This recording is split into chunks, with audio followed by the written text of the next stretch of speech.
Hello, good afternoon, and welcome to the Ben Avery shooting facility. Here we are in Phoenix, Arizona for the 2025 AAE Arizona Cup. It is the first of four USAT qualifier series, and alongside me is Sawyer Sullivan. We are looking forward to, well, you're going to be sat here for the compound. We've got compound coming up shortly. Paige Pearce and McKenna Proctor, Jimmy Lutz and Julio Alfredo Barillas, Aragon, making up compound. This event first held in 1989, the Arizona Cup in its 36th edition. So, I mean, we can hear it in the microphones. The breeze has been a factor the previous few days. Today, not so bad. How has it been as a challenge for you guys? I would say today was still a challenge because it was changing so frequently that it was challenging to shoot, and you could see that in everybody's scores today. That wasn't just normal conditions for compound archers. Some archers adapted to it quicker than others, and that's who we are seeing shoot right now.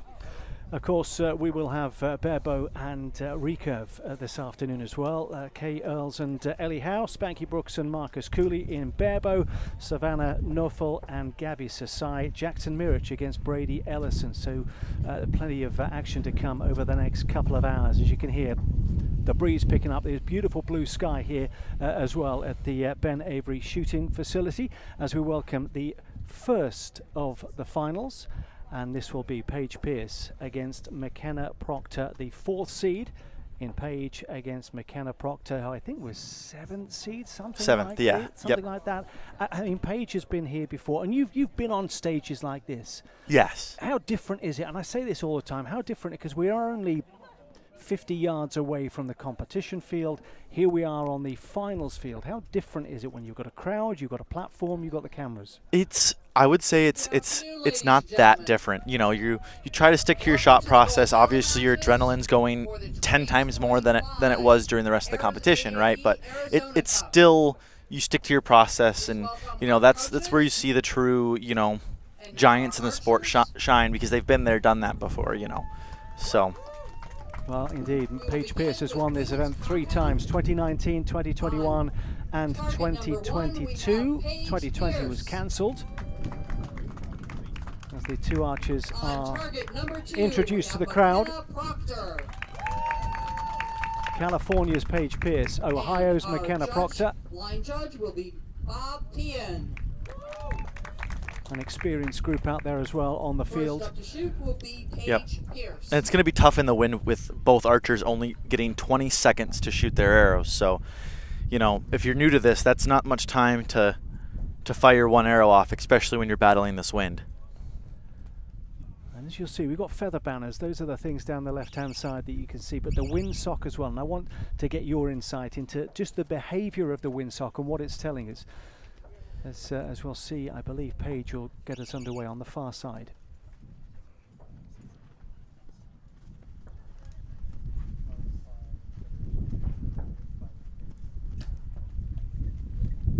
Ooh, I think she aimed off a little bit too much there.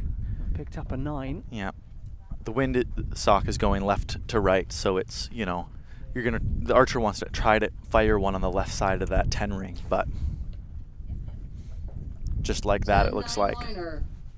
10-9 liner for McKenna. And how much of that first, particularly when the conditions are a little bit unpredictable, how much of those first, maybe 1 or 2 arrows, and of course you can't afford too many, how many of those are sighters? Your first arrow, you make an educated guess, and after that first arrow, you need to know where you're going to hit. I mean, you can't afford any more than that first arrow to miss one just because you aimed off wrong. 9. As you can see, those windsocks are kind of died a little bit, but we can still feel the breeze, so it's changing direction all the time. Yeah, it's very tricky to shoot in non-consistent wind. It would be much easier if it was just consistent all the time. You can figure it out then. 10. That was a really good shot from Paige. Quick, good execution. The experience of being on this stage, many stages, world stages for Paige. McKenna, of course, has competed at World Championship 9. level,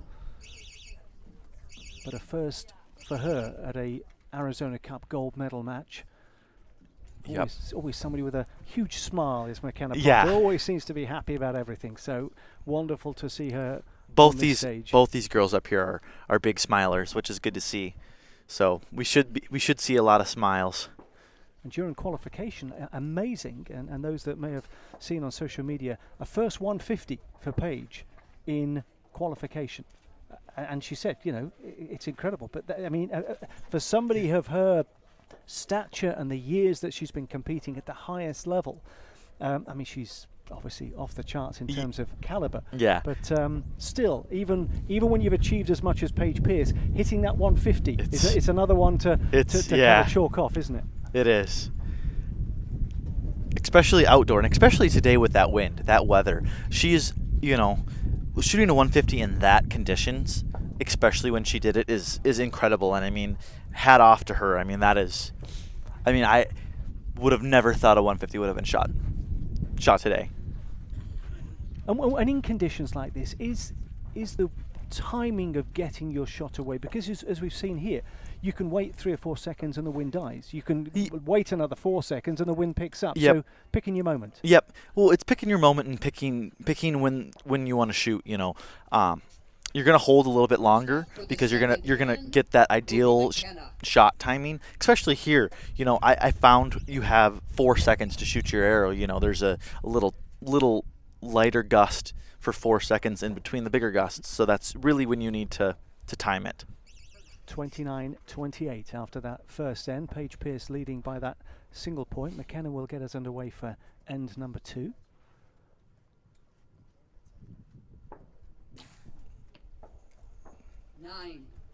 Starting with a solid 9. But I suspect she's going to need a few more 10s. Especially with the wind dying down now. This is the end to gain some back too. 10.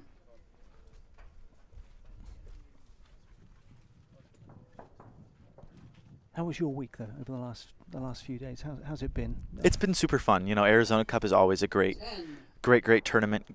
It's hosted really well. I've really liked the weather actually, even though it's been windy. It's been very, very nice weather, and it's been really fun. I just turned 21, so that was a big birthday. Oh, was that yes? That was just yesterday. Yeah. Yes, yeah. So Well, that's happy birthday. Thank you. Belated happy birthday.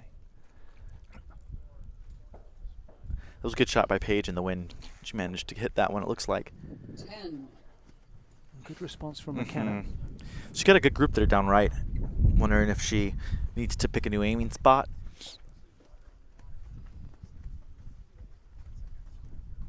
You rely a lot with there's no camera for them to see their arrows here, right? So you rely so much on your spotter behind them, so to tell you where you're at, where to move. So you rely on them to give you the exact spot your arrow is, so that way you can adjust if need be. Well, adjusted to 29-27 after the first end, so there was that 10-9 liner, wasn't there, from McKenna? So that was downgraded to a 9. 2-point gap after the first end, so they're down there totting up the scores for end number 2. And smiles between McKenna and Bella Otter, good friend. I think they were competing against each other during eliminations earlier today. But yeah, you say that the organisation of this, the first USAT of the year, it is fantastic, and it's incredible, really. I mean, we arrive early enough, but there's people here even earlier than us. 5 o'clock in the morning, and the sun's not even thought about rising, and so many people that behind the scenes go into making this such a fantastic event. You really, really don't see everything that goes into making an event so special. Well, and also you talk to the officials. I was talking to one of the field crew today. I said to him, "What do you do when you're not working these events?" He said, "I'm retired, 34 years Seattle Police Force." Holy cow, that's amazing. Yeah, so it's amazing that the people that you deal with, you work with, and all walks of life coming together for this passion that is archery. We are underway for end number 3. And McKenna Proctor will get us going. And that wind is still blowing.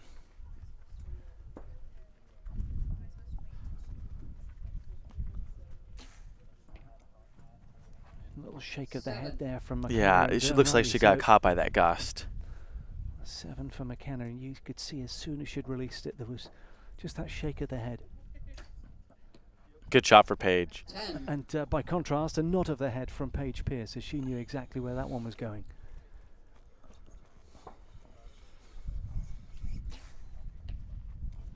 Nine. And I suspect when you're up against somebody of the level and consistency of Paige Pearce, you've got to take every opportunity. You've got to walk through every door that is left just slightly open. You really have to battle your brain too, because you know that when you're shooting against someone like Paige, and especially the calm, you know she's not going to give you that many points to work with. So you really have to take every opportunity as a chance. 29-29 after from the second end for the two archers. So that seven hurt McKenna. Yeah. Paige seems to figure out where she wants to aim. What she has figured out, what she has figured out so far has been working very, very well. And I think McKenna just needs to pick an aiming spot and stick with it. So you head off tomorrow morning? I head off tonight to the World Cup. Yep. So I fly out at 10:30, and then I stop in Atlanta and go to Orlando. And I'm very excited to have a World Cup on home soil. So does that add to the pressure, add to the anticipation, the expectation? I honestly feel like it's probably a little less anticipation, because if something does go wrong, the flight home is a lot less. So it's little bit easier to fly home after you lose. So, although you had I'm thinking career last year. Yes. Three golds, World Cup stage 2. Yeah, that was individual mixed team with Olivia, and then men's team. Yeah. And then men's team. Yep, it was awesome. That was a dream come true. So I'm excited for this World Cup season, and hopefully this World Cup season I can do a little bit better at World Cup final. So that's this year's goal. So end number 4, and Paige Pearce has extended her lead over McKenna Proctor. And she needs to be, I suspect, almost faultless between now. McKenna had recovered there nicely. She had a little ginch.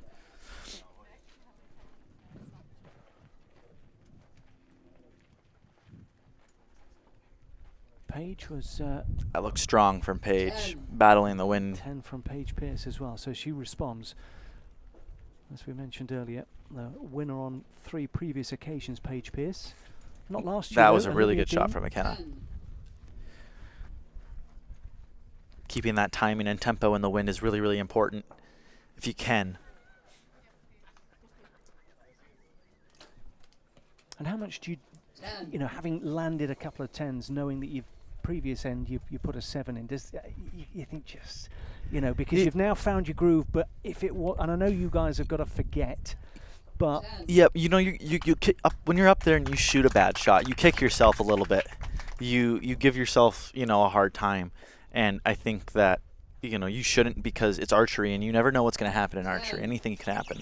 You know, it's a game of, you know, mistakes at this point in the game. You know, everyone's almost perfect. So being a game of mistakes, it's, you know, if you make one, you beat yourself up on the stage, but in reality, you should just throw it away, that mistake away, because, you know, the other person could do the same thing. Talk about World Cup and obviously career last year. Do you have a sense that you're in the groove? Because you must have felt with those 3 golds that you got in Korea. Yeah. Do you have that sense of almost feeling unbeatable? And how do you kind of recapture that? How do you replicate that? You know, I like going on the days and stuff. You know, I was coming off a collegiate national win, and I really did. I felt unbeatable. I was shooting the best I've ever shot in my life, and, you know, and I've actually, you know, it's been, you know, talking to a lot of people, you know, there's days where, you know, when, you know, the best feel like they're the best, you know, talking to like the greats, like right now, like Mike and Maddie and, you know, Jimmy, you know, there's days where, you know, they feel unbeatable, and that's when they win. You know, that's the key. That's the mindset you have to get in. To the 5th and final end, a 6-point difference. Paige has gone 29, 29, 30, 30. McKenna 27, 29, 26, and the 4th end a perfect score as well. 9. Something miraculous has to happen here for Paige's game to fall apart, but as you say, strange things happen. She looks very, very confident, though. I mean, confident finish. 9. You know, that one the wind actually died, so I'm guessing that's right where she was aiming. That would be my guess on that shot, because it looked like she fired a pretty good one. Well, they matched each other for scores there. McKenna with a 9, a second 9. Both of them, those last two out left, since the wind has died.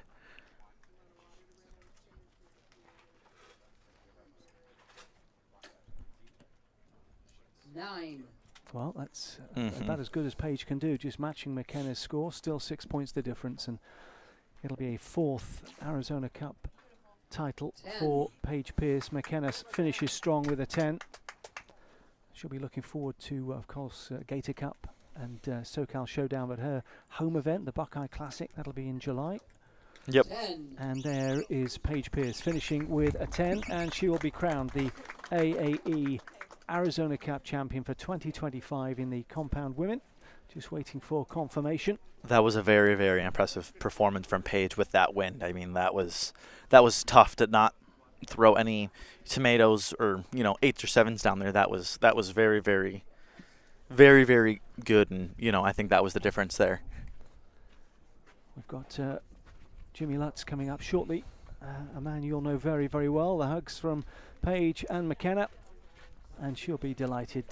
Disappointed in a sense with maybe a couple of the shots there, but the conditions. But McKenna with the silver medal here at Arizona Cup, and that smile has returned for McKenna Proctor. Paige Pearce is all smiles as well, and the champion for 2025. We're hoping to get the headset on Paige and get to hear from her shortly. Ladies and and gentlemen, we'll be it is looking now forward. official. Our silver medalist is McKenna Proctor, and your champion in the women's compound, Paige Pearce. There we have it, a confirmation of the bow aloft, and we're hoping she's going to be guided to the headset, and we'll put them on. I'm just trying to indicate the interview. Headset Paige. We're trying to get her to the headset. There we go. Okay. Anytime. Okay, can you hear us? Oh. Hi, Paige. Yes. Good job. Thank you. Congratulations. Thank you. Oh, we might. Is it this one? This turn, is pointing turn at my around feet. and look down. Look downfield. They're on right by The one on right the by the clocks. Okay. There I we got go. you. We got you. Well, congratulations, congratulations, Sawyer and obviously Richard here. Talk us through that performance, but also the conditions over the last few days and how you've just kind of have adjusted to it all. Yeah, I mean, I'm happy with that performance for sure. Like the score in the final, I'm good with. When we were warming up over there was quite a bit more wind. So I know we put a little bit of clicks on our side, but we were trying to play it safe. And then there was just enough out here to kind of move the arrows. So both of us on that last end shot some left, and I looked at her and afterward, and we're like, yeah, we were both left, and it had died, like totally dead wind. So usually that's when you want to capitalize and not shoot 9s, but when you've got clicks in your sight, you know what I mean? You got to kind of take them back out. So I think both of us shot really well. McKenna shot great. She just had that one arrow, and honestly, there was a little bit of wind coming left to right across there, and that's just FIDA. That's just how this game goes. And the 150 in eliminations. Talk us through that. That was just, in that wind, I had off. That was incredible. Well, thank you. That was actually my first 150 ever, which is sad to admit because I've been doing this for so many years, but I've never even been close. Like normally I miss one like in the first end or the second end, and then I just shoot like a 149. And so today I actually obviously made it, and that last arrow, my hands were like shaking 10 times more. Like right now I was shaking on the last arrow for the 150. So I like really, really wanted that. So I think having that like be how I qualified to get here just meant a lot to me too. Like it's been an incredible day. And a quick word on McKenna. Obviously, fought her way through to the gold medal match, and as you say, the conditions were challenging for everybody. But we were just saying, Sawyer and I, she's always someone that competes with a smile on her face. She is. She is just like a breath of fresh air, and her energy is awesome. And so, I've shot with her for years. I love shooting with her. We have such a great time. And she's a really, really good wind shooter, too. So, obviously, yesterday the conditions were absolutely brutal. Today, thankfully, it let up a little bit. But I knew she was going to be a top contender with the weather this weekend, no doubt. And, here she was on the gold medal final. So, it was pretty awesome. She did great, and hats off to her as well. Paige, thank you so much. Congratulations once again. Thank you, guys. Paige Pearce there, your AAE Arizona Cup 2025 champion compound women. We're going to look ahead, obviously, to the next match. You know Jimmy Lutz very well. Yes. Jimmy is up against Julio Alfredo Barillas Aragon from Guatemala. And we talk about Jimmy's World Cup final appearance last year in Mexico. That was crazy. Absolutely faultless. Was it 45 10s? Was that 45 10s in a row? 3 rounds and you know, yeah, you can't lose if you don't miss. Well, that's what they say, but you know, it's crazy in this sport because one back to 150s is incredible, making no mistakes.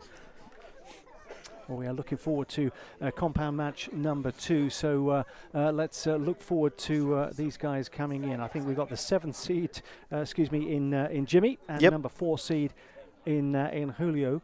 And you guys, Jimmy's going to be joining you in Florida as well. Yes, so that's going to be quite the team heading to Orlando in the next 24 hours. It will. I'm really excited for it. I'm really excited to see the venue, and you know, I personally kind of hope that there's some weather and not just dead calm, because it makes for a fun weekend. But I hope the weather is cooperates. And the humidity, talk us through that, because if the air's a little thicker, that has an impact as well. It does.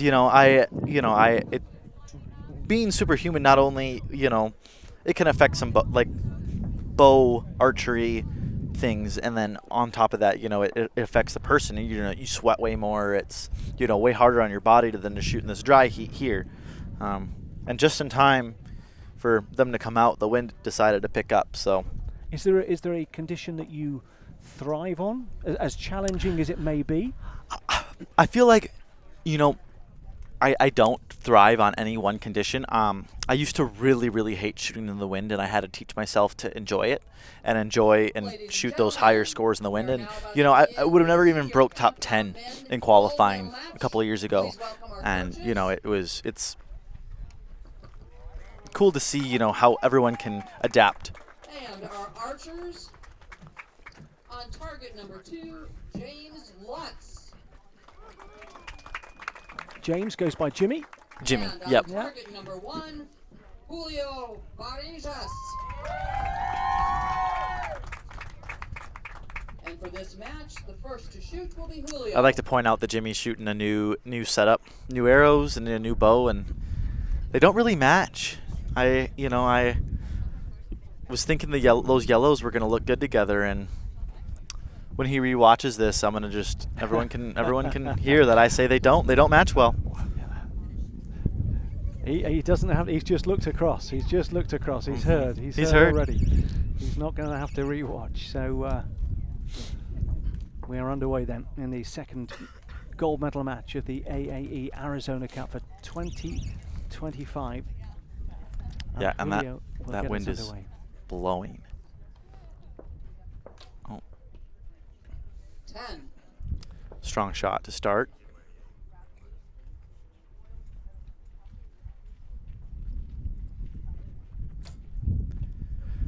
10. There we go. These two guys have come through tough semi-finals, beating Julio beat Mikey Schlosser, Mr. Perfect as he's known, the number 1 seed after qualifications, and Jimmy overcame Matthias Fullerton, who was the champion here last year. Yeah. And he's I think he beat Jimmy on the way to that gold medal. Yeah, Maddie's a tough match always. I mean, you always have to be mentally prepared on that match. 9. So just looking at Jimmy's run through, he's gone 149, 150, 149. That's from the 1/8 round, the quarterfinals and the semi-finals. So he looks pretty unfazed, does Jimmy. And the hood comes back up. It is kind of chilly in the wind, and it is blowing directly on them. So and there's the dust and all of that as well. But he took the sunglasses off. I'm interested your eyes have got to readjust to the daylight, to the sunlight, should I say? Yep, it's a lot different to shoot with sunglasses on, and I know most archers prefer not to if they don't have to. So most archers will walk down to the target and walk back with their sunglasses on, and then they will take them off again. That's just to protect your eyes, from the elements, but you know, it's hard to. I personally don't do that because I feel like it's hard to adjust my eyes all the time. Just looking, Jimmy won in 2022, so he knows what it's like to be successful on this stage. That's his, looking back through the records, that's his only win at the Arizona Cup. He's come close on a number of occasions. Lost in a one-arrow shoot-off in 2023 to Chris Schaff, both having scored 149, and then lost in the semi-finals, as we said, to Matthias Fullerton. Yeah. 12 months ago, the man he's beat in the semi-finals this time around, and Matthias got the bronze medal. And the bronze medalist for the compound women is Kaylee Gurney, just 17, who's a tremendous talent coming through. Won at the USA Archery Indoor Nationals final, beating Paige Pearce in Vegas last month. As we start end number 2 here in Phoenix, Arizona.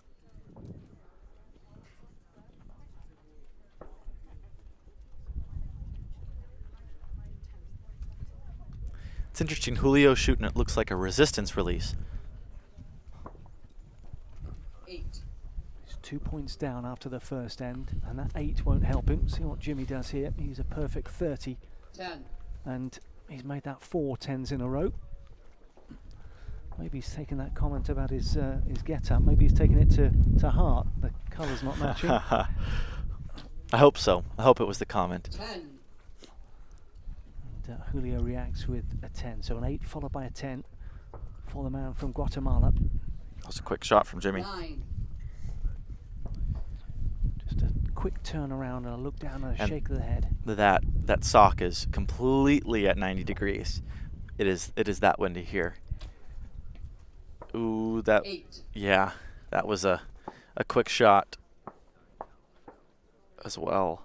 The wind's dying. A little longer there for Jimmy. Looks 9. And a grimace, but 2 8s and a 10 for Julio. Jimmy's standing strong after 2 ends. yeah. He should get some points there too. So you know, but you don't feel when you're on the stage like this and it's windy. You don't feel comfortable with a 2 point gap. It's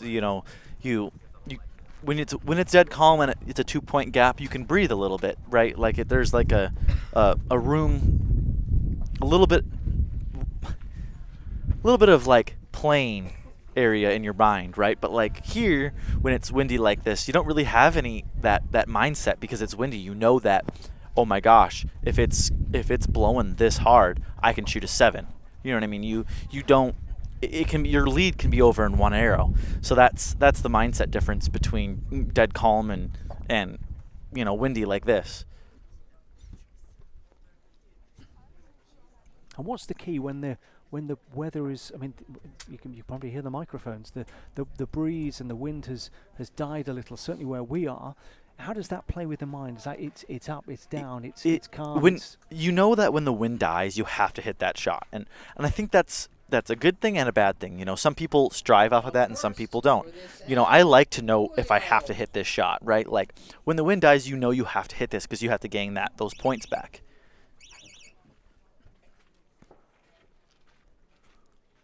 So Julio will get us underway. End number 3.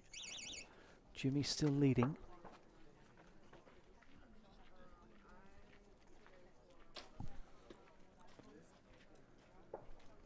You can see from the reaction from Julio a little bit more confident there as he took the next arrow out and twirled it round in his fingers.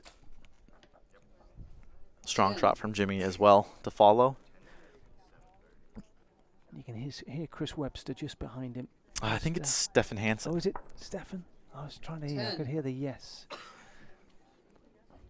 Yep, Stefan Hansen, Jimmy Lutz, very good friends. So it's nice having that in your box. 10. Okay, just pick up there the words.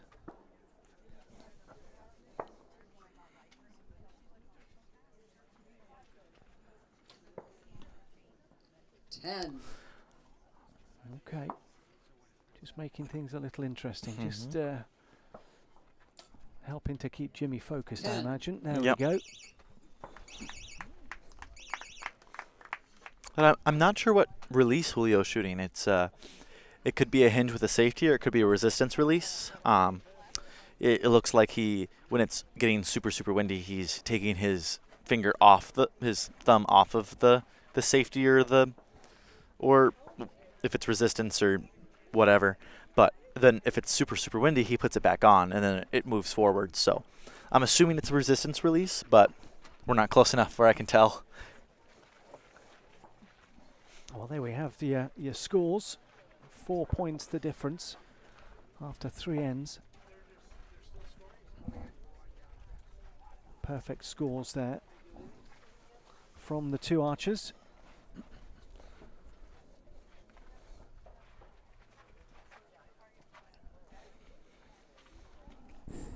So what is the percentage of, and I'm getting, a little bit deeper here, but when you're looking at that windsock, what are the calculations? What are the colours telling you? And what is the percentage of adjustment that you're making? Oh, I wouldn't say I look at the colors. You get a sense of feeling the wind, looking if it's blowing hard, if it's not blowing hard.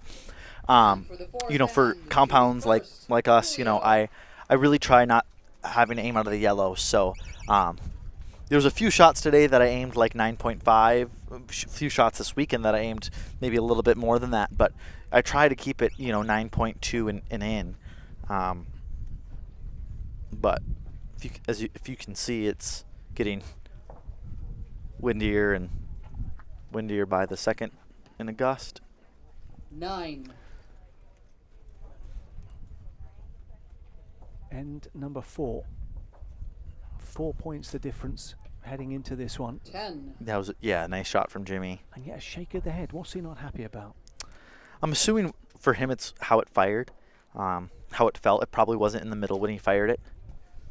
He's a command shooter, so he knows where his pin is when he fires and where he wants it. Much better. Would say much better. 10-9 line. That was a much better timing shot, much better execution from Jimmy. They put it down as a 10 in the score there, but as you could hear, it was a 10-9 lineup, so that it looked good. 9. And there's a 9. So see what Jimmy Lutz can put in here. 9. Just left. Probably aimed off a little bit more than he wanted to for the wind there. So it could be a 4 or a 5 point gap going into the final end. You mentioned earlier 2 points in the wind is not 4 points into the final end. You should be. Yeah, with 4 points in the final end, you can breathe easier. You can definitely breathe a little bit lighter. That 2 point gap, especially in the wind, is nothing to brag about. The match isn't over yet, even close. Well, this is the second of the 2 compound gold medal matches still to come. The Barebow gold medal, Kay Earls and Ellie Howe. That's a bit of a surprise there. No Diane Cochran, no Cindy Zacco, who have been dominant in this division over the last year or so in the USAT events. And then Spanky Brooks and Marcus Cooley. Marcus Cooley going for 3 in a row at Arizona Cup. And the amazing stat, having spoken to Marcus a little earlier, they've never met, not even in qualification, eliminations down the years, and they'll be meeting for the first time here on the Arizona Cup stage. Looks like that arrow did get demoted to a 9. So it is 4 points the difference then heading into the 5th and what we expect to be the final end, with that 4 point advantage for Jimmy Lutz. We talk about form, we talk about finishing on a high, and you talked about the collegiate last year and then heading off to Korea.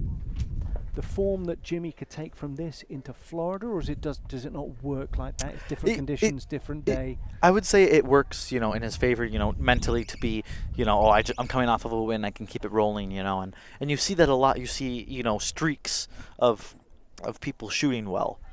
So, I hope that he takes it, takes it as that and goes on a streak. But it is kind of difficult here with the conditions being so windy that you might not be in the greatest form.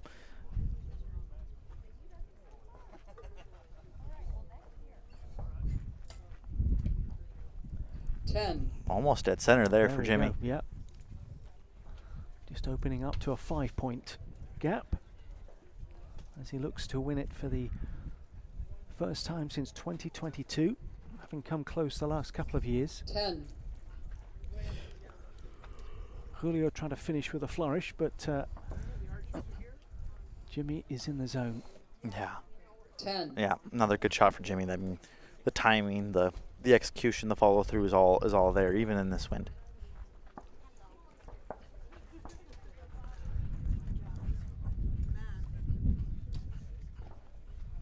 Nine.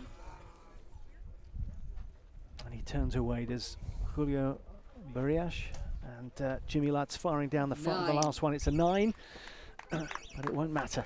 145, 140. And Jimmy Lutz pending confirmation as the judges go across to just to ratify the scores, but Jimmy Lutz is set to be crowned the 2025 AAE Arizona Cup champion for the compound men's division, and we'll get his thoughts on this win in just a few moments.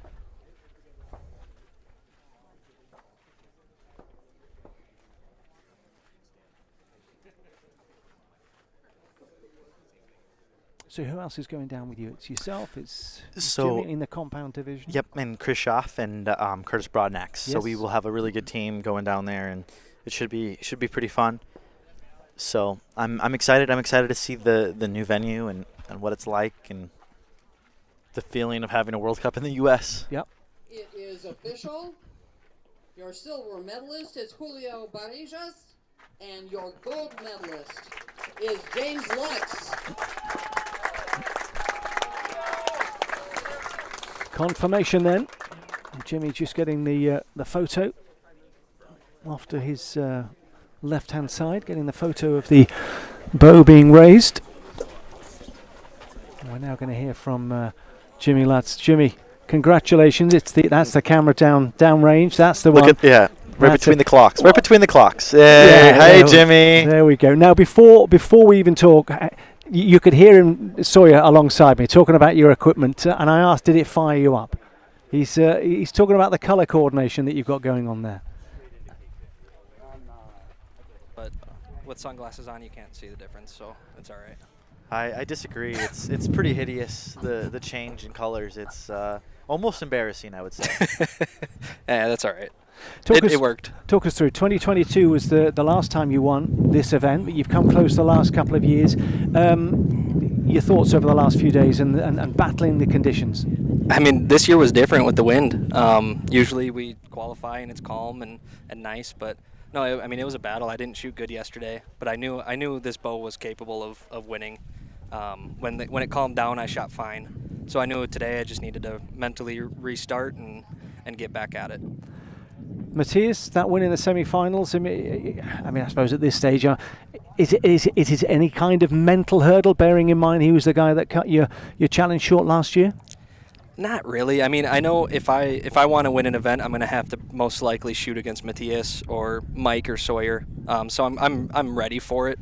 It's just, sometimes he's got it, sometimes I've got it. So just go out there, do your best, and hope for the best. And you're heading off on a flight as well, heading to Florida. How much does this, do you think, and I was asking Sawyer, mentally kind of help you prepare and take you down there in some kind of form? Yeah, definitely. I mean, I know my equipment's working. My shots felt great yesterday with the wind. Hopefully we don't have anything like that in Florida. But today was great. I felt comfortable, so I'm ready to go. Brilliant. Jimmy, sorry, go on, Sawyer. With the wind, in this final match, where were you aiming, Jimmy? When it picked up, I was aiming left side 8. Holy cow, okay. I figured that it was pretty far because, the windsock was almost 90 degrees. So right. It wasn't fun. No, not easy. He made it look easy, folks. Yeah, 145 to 140. Jimmy, congratulations. Thank you. Safe travels to Florida. Thank you. Appreciate it. There we have your compound men's champion. And thank you to Sawyer, who's joined us for the compound division. We will be having somebody sit alongside me Thank for you. the Barebow Thank division. you for having me. Everyone have a great day. Take care. Thank you. So safe travels to Florida. We'll be joined by Matt Yacker for the Barebow division. Just getting into place. Bronze medalist, Matt Yacker. Let me just turn you. Is that blasting you out a little bit? Yeah, it's quite loud. There we go. Your headphones, they take you down a notch or two. Matt, we've got 2 gold medal matches coming up in the Barebow division. Kay, Earls and Ellie Howe, Spanky Brooks, Marcus Cooley. Your thoughts on those as we get set? Oh, all great people, all great shooters. Obviously deserving to be here today. And I'm excited to see it all go down. Your form, you got bronze. I did get bronze. Top seed. Yep. The conditions, and you're on a field just to the right of where we are, and you were saying sometimes I was talking to Marcus Cooley. He was saying sometimes the wind that you may get on the main field, you don't always fully get that. You don't feel the effects on the other field, but you guys didn't escape the conditions, did you? We sure didn't. I couldn't believe how windy it was, especially Friday during practice. It was pretty bad where I think I only shot 4 or 5 ends, and in that time frame had to get out of there. It was just too windy, and the conditions were just too bad to even practice. So, and a lot of people left early. But yes, we felt it for sure. Well, we're going to get set for the first of our Barebow gold medal matches, and it's going to be Kay Earls, the 5th seed, against Ellie Howe, the number 2 seed. Diane Cochran picked up the bronze medal. And that's a bit of a surprise. No Diane Cochran, no Cindy Zacco in the gold medal matches. They've dominated this division. They sure have. And I think Kay beat Diane with a 1-arrow shoot-off, if I'm not mistaken. So, yeah, pretty tight match. And, yeah, so it's going to be interesting to see what happens here. And Ellie, Elizabeth, who goes by Ellie Howe from California. Kay, I believe from your state in Colorado. Yep, she's about an hour south in Colorado. Barebow women. On target, let's welcome their coaches.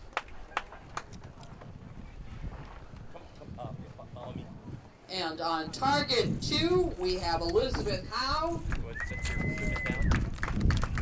And on target 1, Kay Earls. There we have. That's Ellie Howe on the left-hand side and Kay on the right. And I spoke to Kay, and she's quite happy to be Gen X, and I think Ellie is Gen Z. That's right. There is a 38-year age. Well, I use the word difference rather than gap. Gap sounds a bit harsh. And I'm part of that group, so yeah, we Gen Xers stick together, that's for sure. Yeah. Yep, and it's interesting to see how many older adults are doing well in the Barebow division, senior Barebow division, not even 50 plus. Well, and this was a conversation I had with Diane and Cindy over the last year or so. It's just the scores. You just look at the scores. They're all pushing one another. They are. Yeah, we're all pushing hard, and it's getting better. The competition's getting better, which is key. We don't want to just go out there and sweep the field. It's good to have the competition, everyone playing hard. I love it. Ellie Howe, of course, was on the big stage in Vegas last month, the Indoor Nationals final. Herself just 17 years of age. And, well, you can do the math. I'm not going to tell you Kay's age. I've already said there's a certain gap. It'll be Ellie getting us underway on this left-hand side. 9. Beautiful shot. And that's a 9 there at 50 metres. Compound and Barebow at 50 metres will be pushing back to 70 metres for Recurve. 8. Okay, starting with an 8. And just talk us through, because we've had the compound, talk us through the mechanics of the Barebow. Yep. So and allow us to have that greater appreciation of when we see the 9s, the 10s, and even the 8s in these conditions. Yeah, and the wind is definitely a factor for us. We're not shooting heavyweight bows.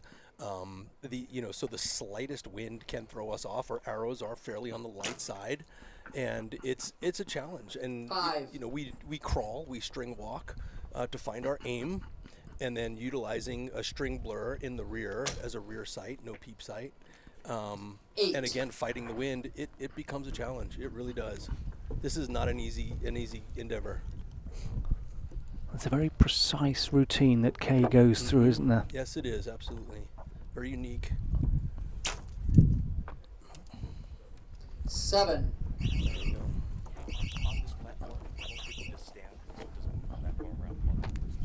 So this is the set system. Compound was the cumulative score. Yep. So it's a little bit more forgiving in the sense that you can drop a set, you can go 2 points behind and still fight your way back. The set point system definitely helps us sometimes when the cumulative score is just not working in your favor. You can definitely pull out a win when maybe it wasn't quite your turn. But Ellie's doing great. She shoots out of Lionheart Archers in San Diego. Like you said, 17 years old, shooting up into the seniors. And Kay's had an extra match, an extra round to get through as the 5th seed. So she came through the 1/8 round. Ellie started at the quarter-final stage. Earls. Our first set then going to Ellie Howe. Kay will get us started. We're just clearing the field.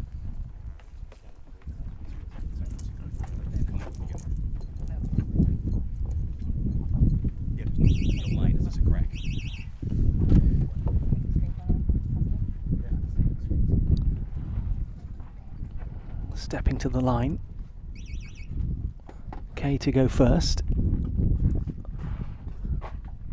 And again, this very precise routine that she goes through.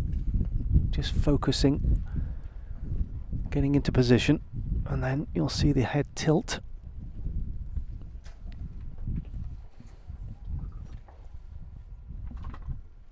Six. You might not hear the wind buffeting on our microphones, but as you can see from behind Kay there, the wind is certainly active still. Yep. Flags are moving for sure. Kay's got her husband Rob behind her. In her coach's box. Good shot. 10.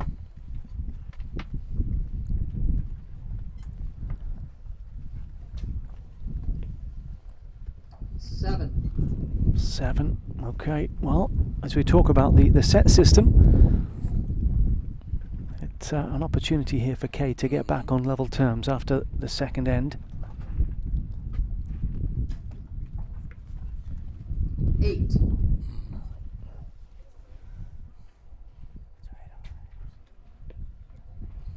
Nine. So there we have it, 2-2. 25-22 in favour of Kay Earls, the Gen X. I think she'd be happy to tell you that she's 55 years old. Now, we had a good conversation after she got through to the gold medal match. Bright, colourful umbrella for Ellie. Ellie won this tournament in U18 last year, I believe, was her. She won this particular tournament, and I think she's won the SoCal Showdown the last 2 years. So heavy hitter, young. She got a full future ahead of her, that's Absolutely. for sure, and a bright kid. Yeah, overcame Shenlan Guan in the quarterfinals, semi-finals, defeating Cindy Graham, who was the silver medalist last year at the Buckeye Classic. And obviously into the gold medal match, 2 points apiece, Kay Earls and Ellie Howe, in this our third match of the AAE Arizona Cup gold medal matches. Brought to you by Datacore Fund Services and Verona Real Estate, and presented by Win and Win, and we thank them all for their support of USA Archery. The third end underway.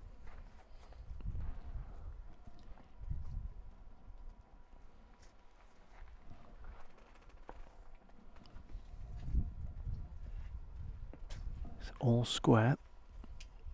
6.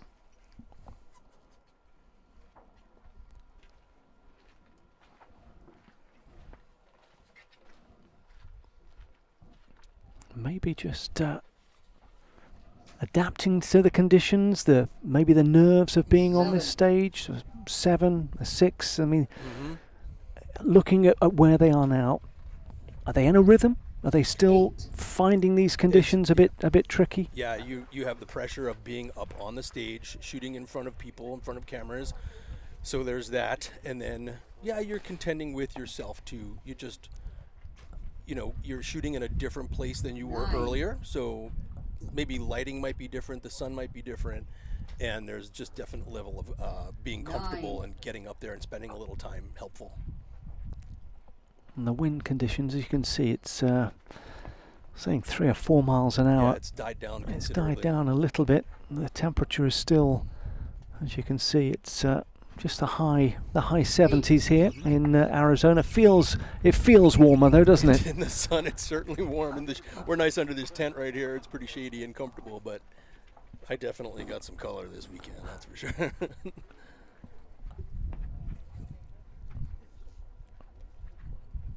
So Kay Earls, having been 2 down, has edged ahead 24-23 in that third end, 4-2 lead. Yep. Ellie staying in the shade. Kay is in a very similar, obviously living where we live, similar position to myself with the amount of practice we don't get prior to this event.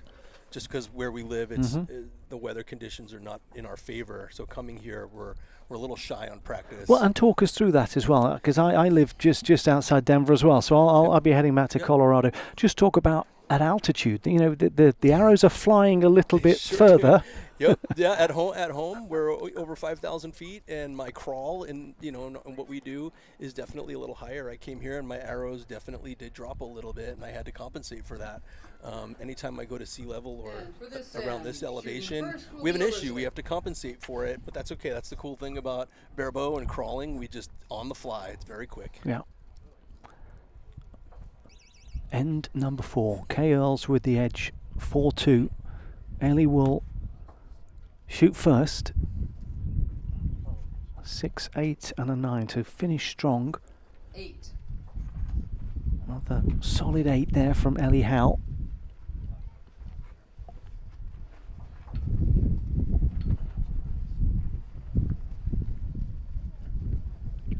There's a little bit more reaction. Ellie, a little smirk, a little smile here. Kay is very much focused. Not seen the emotion change a great deal. Nope. We definitely got a wind pickup too, for sure. Just now, you can hear it in the microphones, but still telling us. I'm not sure that's 3 miles an hour. It feels like it's a little stronger than that. It feels more significant. Okay, with a good short, strong shot in that wind pickup. Here comes Ellie. 7. Still kind of tight. You never know. So 7 or more. Yep. And Kay Earls is your new champion. Yep. 7. Looks like it's wait for the official. Well, as things stand, a little fist bump there between Ellie and Kay. I think it's all over. Yep. You know, that's the thing with what we do. There's no hard feelings between anybody. Everybody wants everybody to win. We all want good for each other in our class, and that's kind of the cool thing about And I'm sure Ellie will have she'll have other days. Oh my gosh, she's so young. She's got plenty of time in the sun yet. Yep. Awaiting confirmation. The sunglasses are now on for Kay, and that's one for Gen X over Gen Z. So experience one over on that occasion, but there's a lot of talent there with Ellie Howe. Confirmed, Kay Earls is your AAE Arizona Cup champion for 2025 in the Barebow Women's Division. Last 2 years, Cindy Zacco has won. Chrissy Lyons was victorious back in 2022. That's right. So silver medal for Ellie. Kay with the gold, and we'll try and get word with Kay if we can. Just waiting for her to find the headset, and I'll wait for her to put the headphones on and look down at the camera. She's trying Camera's to find right the camera. there. There you go. This is foxing everybody today, isn't it? It's very strange. It's like, I don't know, is it that one? Is it that one? Is it that one? Congratulations, Kay. How are you feeling? I am feeling just absolutely a little overwhelmed. This was my goal this year, was to do at least as good as I've done here before, and this was totally unexpected. So what went right then? What did you feel was different this week? I have been training so hard on trusting myself and trusting that I'm understanding what's going on down at that end and how that translates to what I'm doing, that I leaned into that really, really hard the last 2 days. With the wind yesterday, my gosh, anybody who survived the wind yesterday absolutely understands. It was all about standing there and trusting that the shot was going to hit the bail. And learning from that actually helped a lot today. And, oh, it's doing that again. I'm going to move over there. What was that win over Diane in the semi-finals? It was a one-arrow shoot-off. Oh. I mean, at what point over the last few hours did you think, well, okay, there's some momentum, maybe? That one was so funny because Diane and I shot with each other at Nationals last year, and it went totally differently. To start out with her as tying and tying and tying and then going into the one-arrow shoot-off, I started to think, ooh, maybe all the work has actually worked. So one of the issues that you and I have, being from the state we are in Colorado, we have a difficult time getting out to practice for this particular event because it happens so fast, and where we live, it's technically still winter. So do you feel like you put in enough time prior to coming here? And obviously it paid off, but did you feel like you put in enough time prior? I think I made the right choice. I had put in some time out in the cold, shooting out in the 25 degrees. My hands were freezing, and then I started that at the beginning of the March, and then I actually went and visited my parents out in California for a week, third week of March, so that I could get some it's not 25 degrees practice, and that was really, really helpful. And then, of course, I came home and I made like 3 changes to my bow. So, Well, good job. It paid off, obviously. Fantastic. Thanks. Kay, congratulations. You are the AAE Arizona Cup champion for 2025. thank you. Well done with that win over Ellie Howe. Wonderful stuff there from Kay Earls. And and this is why I love the opportunity to talk to the archers afterwards, because that character broke. You know, the kind of that focus from Kay that we saw throughout the match, and then all of a sudden there's big smiles. You could almost hear a little bit of emotion in her voice as well. Emotional. I mean, you know, some other, big archers might not see these as major victories, but for we Barebow folks, it's every little victory is a nice one, and it's fun, and we all want success for each other.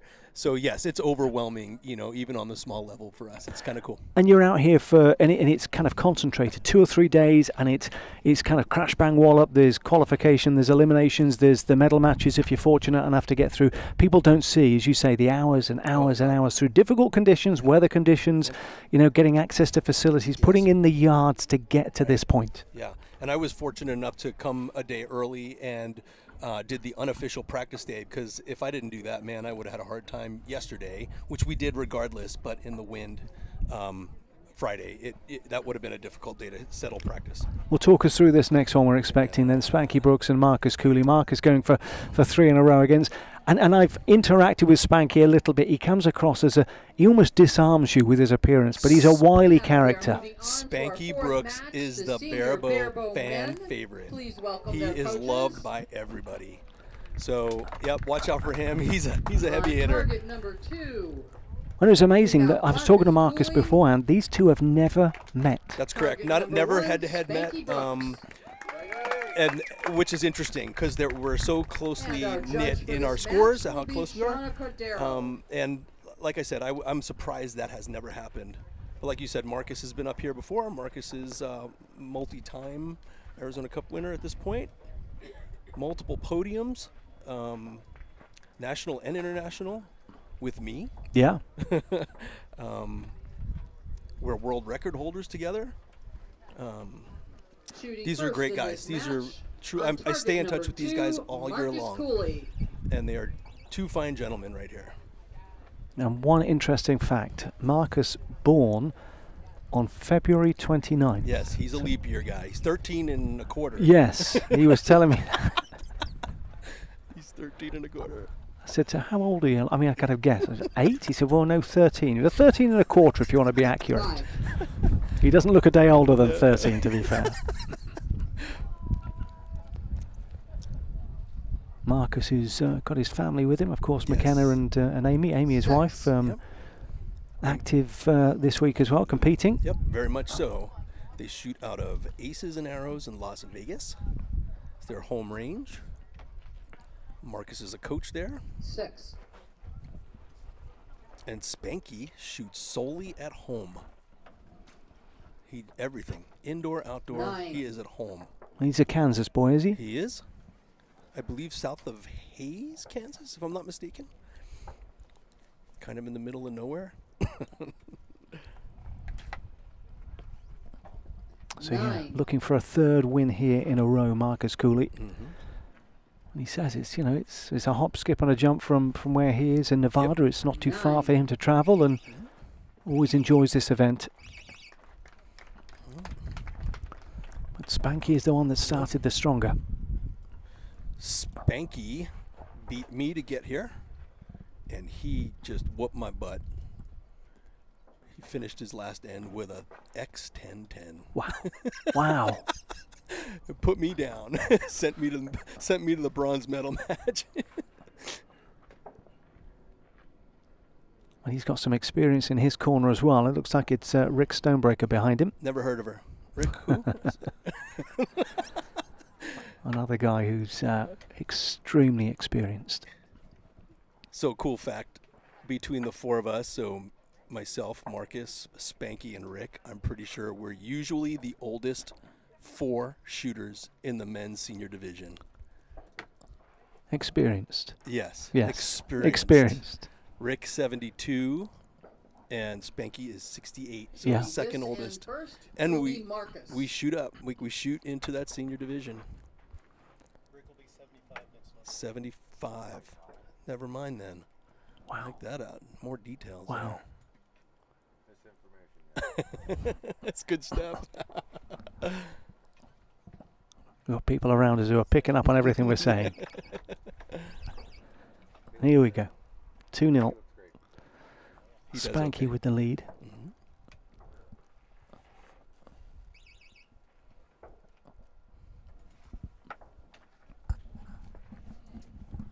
And Marcus has not always been Barebow, he was telling me. 8. He's saying he's been involved in archery for about 10 years. He's saying 7 or 8 years for Barebow, but he's certainly one of the leading figures now in the Barebow division. That he is. 7.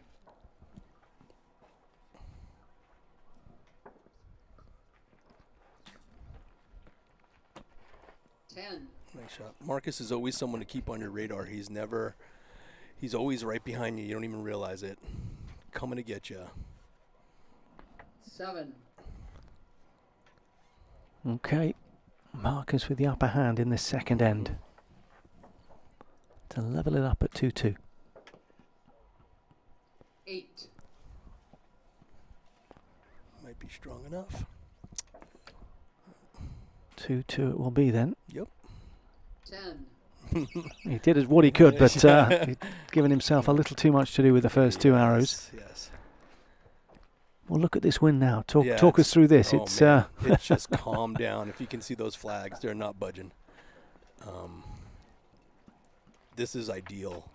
This is what you want in a head-to-head match. You don't want to have to be playing the wind if you can. Avoid it. Is that something that you choose to train in? Do Oh. you train in as tougher conditions as you can? No, not me. I'm kind of a fair weather shooter. I can't speak for everyone though.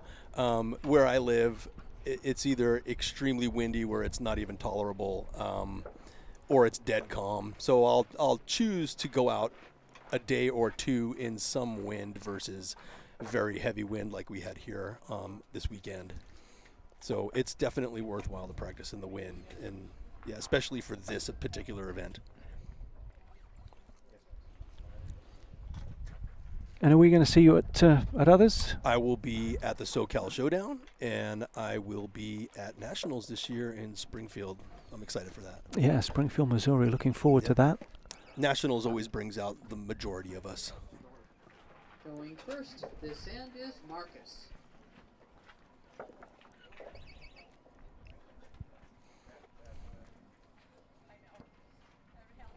Two then into the third end.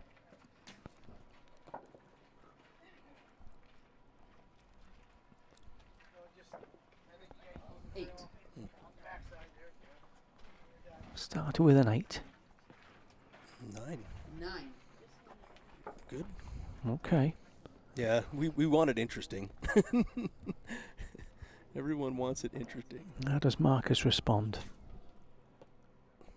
9. With a 9 of his own. Very good.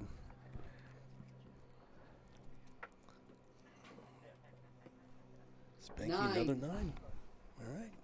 It's a fight. Yeah. Deep breath from Marcus Cooley.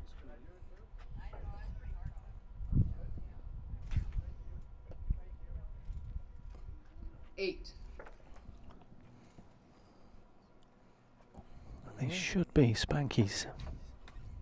Well, 9. Spanky answers. Good comeback. 27-25, 4-2 Spanky Brooks. Love it. No one likes a sweep in this particular event. Everyone wants to see the fight and the one arrow shoot off.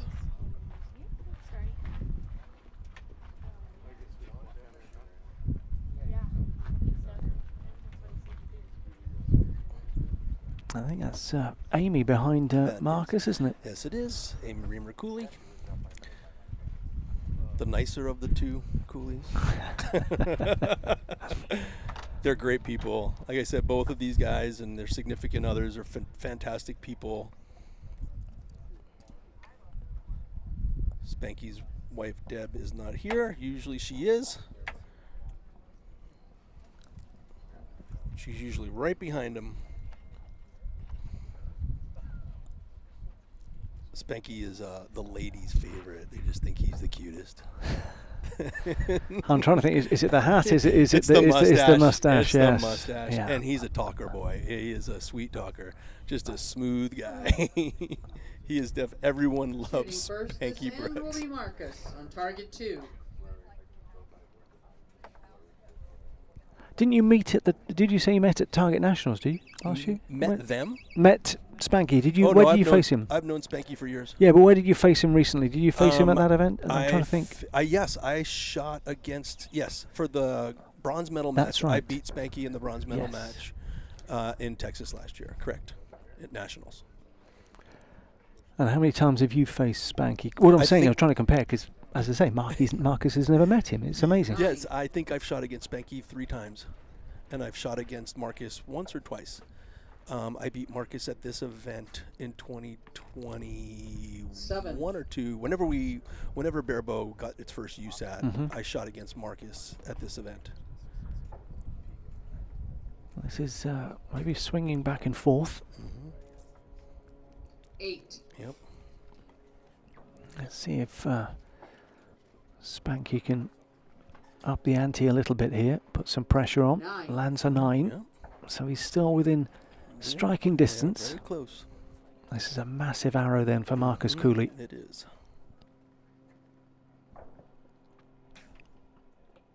And it hit well. 10. Liner, maybe? Looked like a liner there, didn't it? It sure did. They've called it a 10. Guess they'll wait and see. It's not going to matter anyway. No, yeah. 24 to until we are 7 potentially. 4-4. Yep. We will go to a fifth end, and of course if the scores are level after that, we'll go to a 1 arrow shoot off. In other words, if they get the same score total, they'll split those 2 points, 1 point apiece.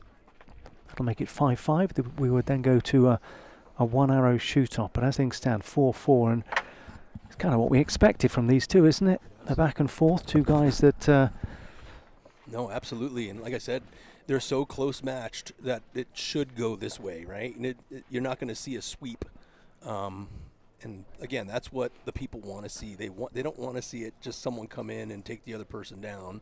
They want the battle, and that's what you're seeing here. Conversation between husband and wife there, Marcus and Amy. And talk us through. At this point, what is there to be said? I mean, is it just general chit chat? No, it depends on the scenario, of course. Like right now, they might be talking about the wind or might be talking about something. But the key is, it's stay calm, follow your process, do your shot. You got this. There's all the standards. There's really no major advice. I know when I'm up there, I have whoever's in my coach's box actually tell me the things I would normally say to myself just to kind of reinforce my process. No, so it's not just me thinking about it, it's someone actually saying it to me as well. And it just kind of helps me get through that a little easier than thinking about the things you cannot control. So it was downgraded to a 9, Okay. 26-25, but still the 2 points 4-4. head to Marcus. Both of these guys shooting CD risers. And for this end, Marcus on target number 2 will be shooting first. Marcus up first.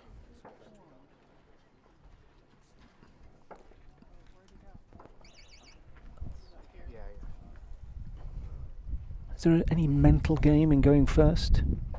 I prefer to go first, especially if I shoot a good arrow, and it's in the yellow, and that other person sees that arrow.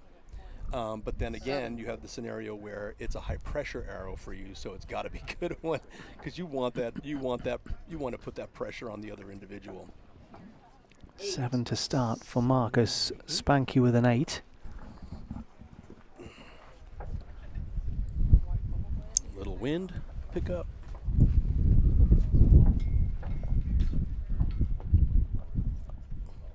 Eight.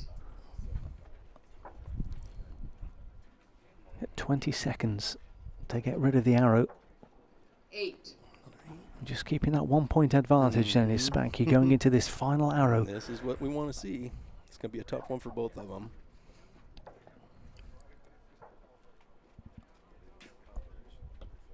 Good arrow. He's landed a 9. Put up there as a 10, but they've called a 9. 8. So even if We are 24 all square. Yeah, interesting. These guys look like they're shaking hands or something. I can't tell what's going on down there, downrange. They're gonna need to make a call, I think. Well, Rick's having a look. You can see him there on the right-hand side. He's not entirely sure. Yeah. But the scores are telling us 24-24. That was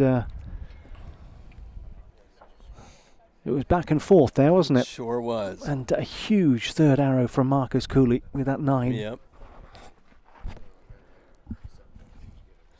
They're both in deep thought. You look at they're both in, what's going to happen? And the judge down the far end has indicated, arms outstretched either side, that it is tied 5 points apiece. And again, this is what people want. This is what everyone wants to see. And it's going to be a 1 arrow shoot off. All right, we're going to a sudden death 1 arrow shoot off. Yep. And you can tell from the reaction of the crowd. First on target 2, Marcus Cooley. Okay, well his last arrow was a 9. This one arguably more pressure. Yep. The heart rate's got to be up right now. Looking for 3 in a row at Arizona Cup. Marcus Cooley Beautiful arrow. 9. lands a 9. 9 is strong. Over to Spanky Brooks. Oh, and he's gone wide. 6. He's Yep. gone wide, That's so it's okay. Marcus Cooley. But what a match. Beautiful match. What a performance from Spanky Brooks and Marcus Cooley. And Marcus Cooley will make it 3 wins in a row at Arizona Cup. And look at that bear-like That's great. grip from the two of them. Nope. It's good that these guys will be on the podium. Marcus again, of course, and then Spanky taking his second place up there. Well deserved either way. So we'll try and get word from Marcus shortly.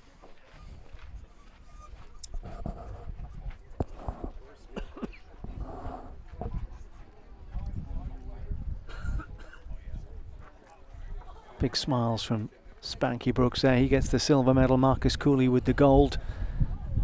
That's official.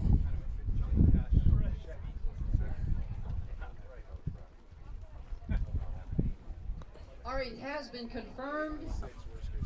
Our silver medalist is Spanky Brooks, and your 2025 champion is Marcus Cooley. I'll try and get Marcus to the microphone if we can. He's looking around.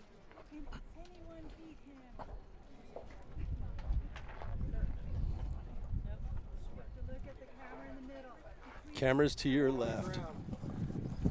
Camera's right in front of the clocks there, Marcus. The one in front of the There clocks. we go. Gotcha. All right. Whew. Am I close enough? Yeah, that was, take us through that. That took everybody on a roller coaster. Well, I mean, Spanky is a tough competitor. There's no doubt about that. And, we got a chance to practice a little bit today. It went really well. We went back and forth. We didn't score anything, but you could tell that we were, it's going to be a tight match. 3 in a row. You said, the hat trick, 23, 24, 25. Marcus Cooley, Arizona Cup champion. I like the sound of that.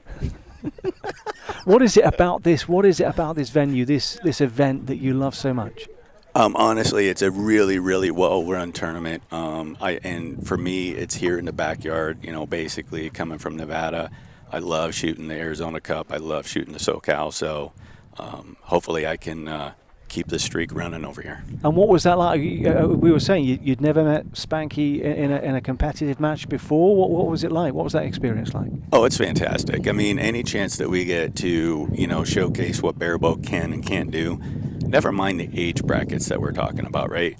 Spanky and I, we could be shooting in the 50 plus, but there's still a lot of competition you have to be had with us down here. And Amy behind you, with a great kind of family affair. You're here with the family. Obviously, McKenna's here as well. It's great that the passion that we see from you guys within this sport, and the fact that you can share it on the stage yet again with family. Yeah, definitely a blessed individual where I get to do what I want to do for a living, but I also get to take the family and we get to go shoot. And this is our vacation time. You know what I mean? We go and we have a good time.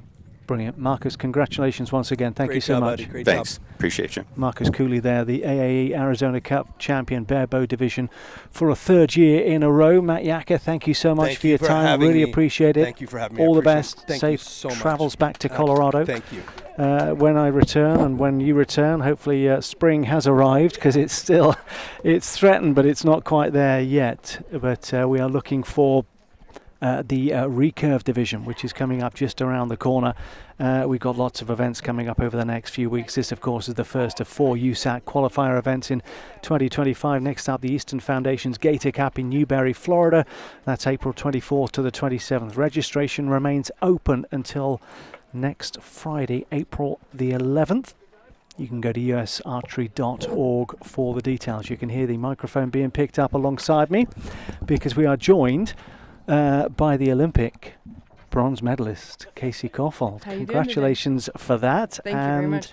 How are you feeling? How are you doing? You're heading off to Florida as well very soon. Yeah, I fly tonight to go to Florida, so looking forward to it. I'm very excited. First World Cup of the year, hoping to start the year off, with a good event. So very much so looking forward to it. But first, we're going to see some amazing recurve matches here soon. Your thoughts on that, and obviously we're used to seeing you here. How is it being here and looking at the other talent, the other competition? Oh yeah, for sure. There's so many talented archers on this field, and so to see some new faces up there is great. Really excited to see how these ladies do, and yeah, it's been quite a whirlwind of a weekend, right? We had some really tough wind yesterday, kind of messed up the bracket a little bit. You had some people in different places that you'd see, because sometimes it depends on how people do in those hard conditions like that. So we're gonna have to see how things play out here, but yeah, got 2 very, very talented ladies headed into the gold final here. Yeah, Savannah and Gabby, these 2 very, very well. What are you expecting with this one? I think it's going to be great. These two have been in medal matches before. I believe this is the first time they're in a gold medal match against each other, so that'll definitely be a little bit different. But right now the conditions are looking a lot calmer than they were earlier today, right? This is Arizona. It's big, wide open, and flat, so it can change on a dime. But I'm excited to see how they do with the conditions here. Gabby just 19, but experience at World Championships, World Youth Championships, of course, a couple of years ago. I know that you were I was over there in Ireland, and Savannah, which is incredible. She was formerly compound and switched across to recurve. So this is her first USAC gold medal match in the recurve division. Newly married, of course, as well. So it's been an interesting few months. Married to Matt Noel, January 1st, I think they got married. So seems to me that married life is treating her well. She's got to a USAC gold medal match, and Gabrielle, who was at the I think Junior Pan Am qualifier a few weeks back, got a slot there for the US, and also a medalist at the World Youth Championships a couple of years ago. Mixed team silver. Yeah. So the conditions, from what we've seen over the last few days, it's a little calmer, to say the least. Yes, very much so. Yeah, right now we're just looking at a little bit of left to right wind. Not as swirly as it has been. Qualification yesterday, it was a really heavy headwind. So to see a crosswind here is definitely a little bit different. You're aiming different. So curious to see these first shots here where they're impacting and where they're having to figure out that they need to aim.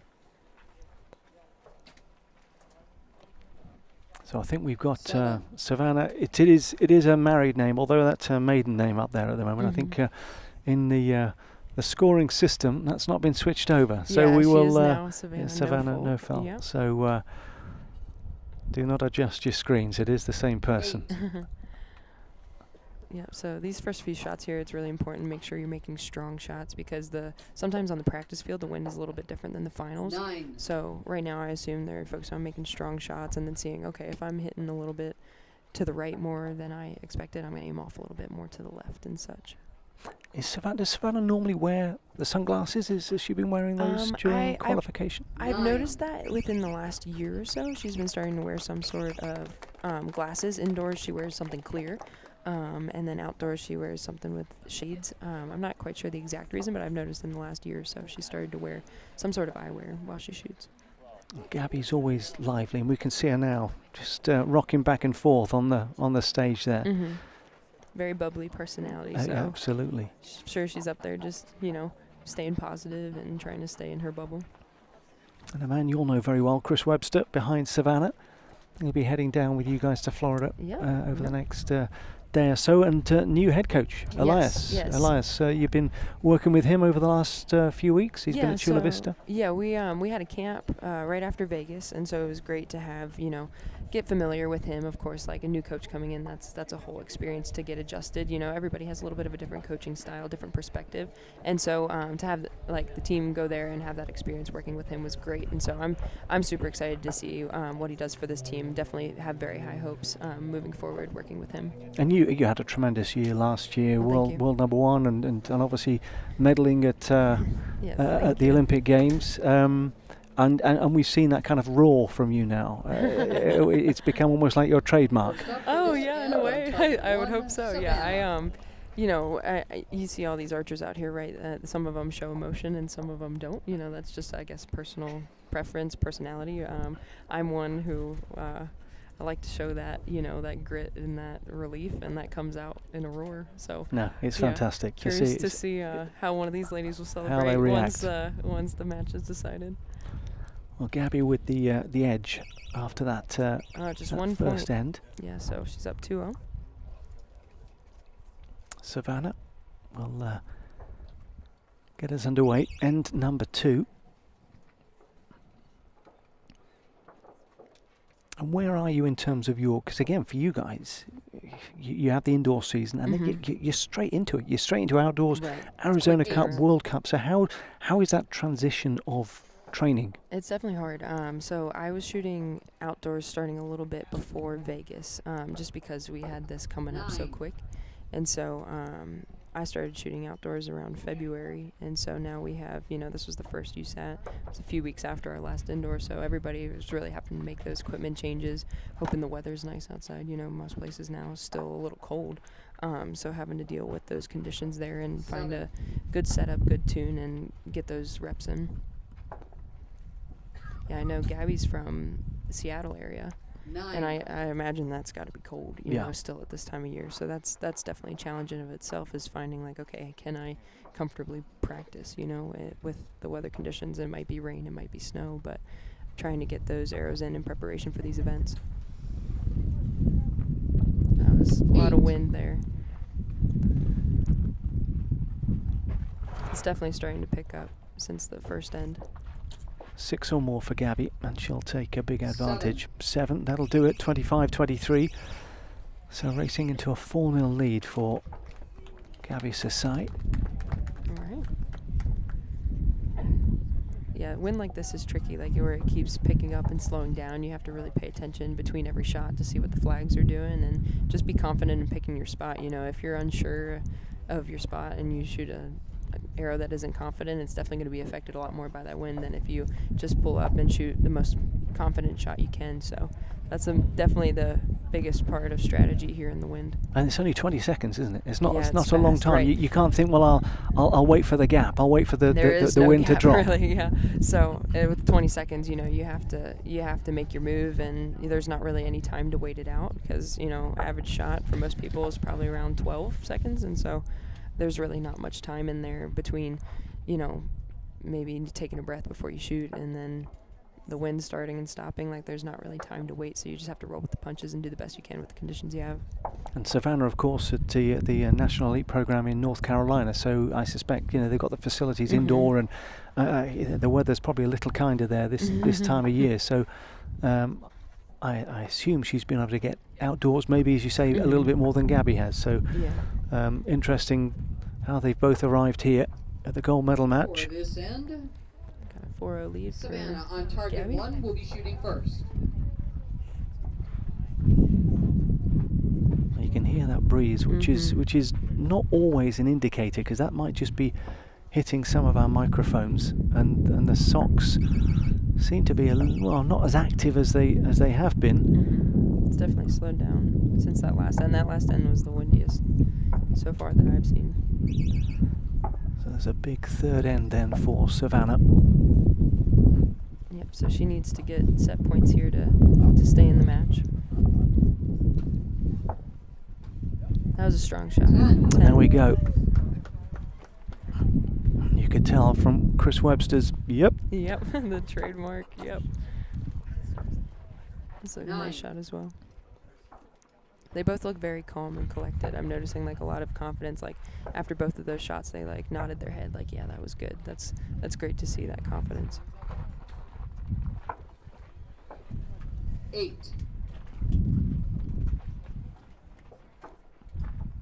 Just opened the door a little bit for Gabby there. 9. So they're Yeah. tied going into this last arrow of the set. I saw Gabby just move her sight a little bit. She was in that high left corner, great group, so just gave it a few clicks. That was a nice shot. 9 from Just out. Savannah. So 9 to tie. 9 to tie, 10 to win it. She's dropped Just it into out. the 8. It'll be 4-2. Savannah back in the game. That was a stronger end. I'm thinking they figured out the wind patterns a little bit there. Made a lot of strong shots. Sawyer was with us earlier, Sawyer Sullivan. He'll be, of course, heading for the compound division to Florida, and he was saying that there's maybe, and the way he worded it, there was kind of less anticipation going to Florida, and the way he looked at it, and I didn't want to say, well, is that slightly a defeatist approach? Because he said, because the journey back, if you don't do so well, the journey home's not so bad. How are you viewing it, a home World Cup stage on home soil? I view it as far as the competition all the same. I'm somebody who I try to approach every competition with the same mindset, no matter how big or small or, how what it counts for, whatever it is. I try to approach it the same, but I am excited about it being in the U.S. because I'm hoping that a lot of locals come watch. You know, we've had events all over the world, and the locals will come watch, and it's just something different because archery is small, right? Like, it's not a huge sport, and so to get the word of archery out there is great, and have people from the local cities come and watch is definitely a neat experience, and to have that hometown crowd is definitely somewhat of an advantage, especially in the finals. So I'm looking forward to seeing that. Do you have a 2025 plan, or is it a tournament by tournament plan? I'd say I have a 2025 plan, especially with like my goals and such. That's how I like to plan out, at least for the outdoor season. I plan out each season with goals. So looking forward to this season, just hoping to apply what I learned from last year and really support my teammates, and hope to bring home some more team medals this year. I think we just as a team, we've gotten so much experience, and we have so many new people coming in too, that I think we can do really well as a team. So I'm excited to see how we perform this year. Yeah, absolutely. Well, end number 4, 4-2 for Gabby Cersai. Savannah will fire down the first arrow, having fought back to win the last set. That's a 9. Maybe she's beginning to find her stride a little bit now, is Savannah. Quick shot. 9. Just a gentle nod of the head from Gabrielle.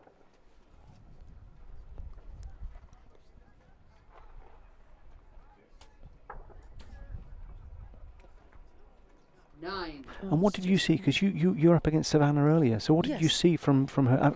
I know it's you're focused on your own game, but she shot super consistently against me. I will say, I will give it to her. She shot amazing. Definitely has earned her way to this stage today.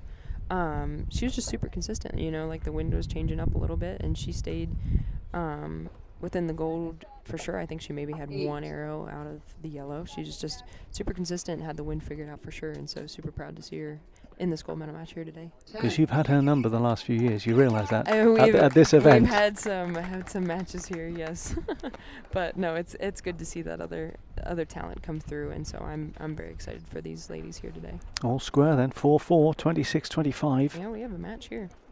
It's good to see. A strong finish there from Gabby with that 6. Will and again, it was something I was mentioning to Sawyer, because we saw McKenna hit a 7, and then she kind of upped her game. And when you have a 9 and a 10, and then you think, God, that's 6 in the middle.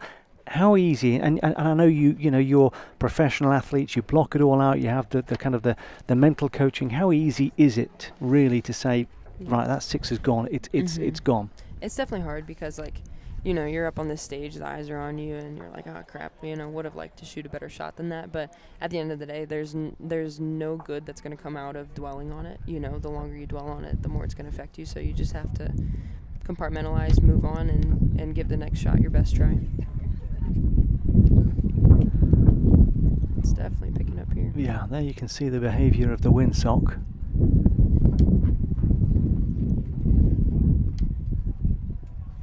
And the sun is out, bright blue skies. It's definitely the hottest it's been so far this weekend. The first few days were a little bit chilly, especially in the mornings, but it's beautiful out today. Not a cloud in the sky at the moment.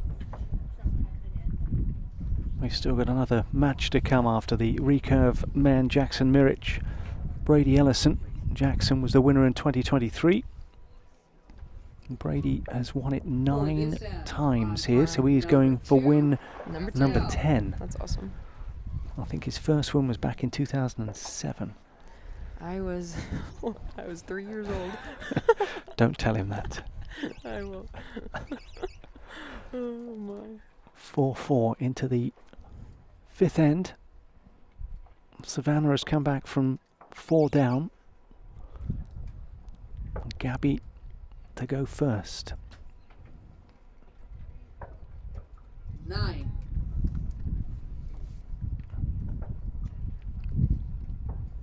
Let's see how Savannah can respond.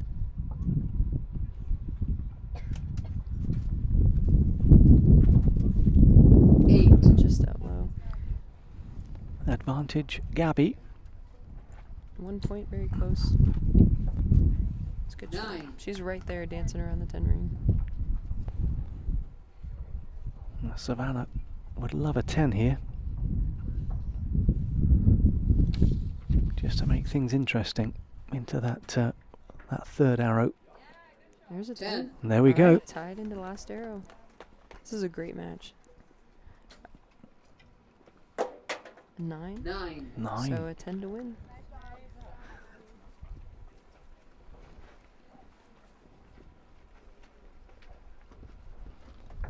Savannah for the win.